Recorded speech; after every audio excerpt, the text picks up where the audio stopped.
welcome કેમ છો બધા મજામાં જ છે તો જરાક બોલીને બદલાઈ ગઈ છે તમને તો આજે અમારા ગામમાં છે ને ભાઈ 12 પોરો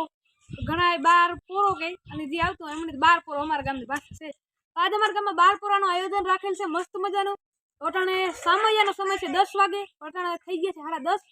તો આપણે જલ્દીથી જઈએ અને આપણે ભણીને આવ્યો ભાઈ 10 વાગે રજા આપી દીધી અમારા ગામમાં છે ને એટલે તો આગળ અમારે જવાનું છે 12 પોરામાં તમને કોઈ બતાવી છે કેવી રીતે ગામ ના ખાય કે બ્લોક કેમ નતા થતા બ્લોક કેમ નતા કારણ કે ભાઈ 10મું ધોરણ છે અને સેલનું જોયેલું છે ખાલી એટલે સેલનું સત્ર છે એટલા માટે જરાક છે ને ધીમા કરી નાખે બ્લોક અને હાલો તો જલ્દીથી જઈએ ને તમને બધાને બતાવી જાવ હમણાં તો આપણી કોઈની મુલાકાત નથી થઈ તો જલ્દીથી જઈએ ને વિડીયો આને હું લાંબો કરી દે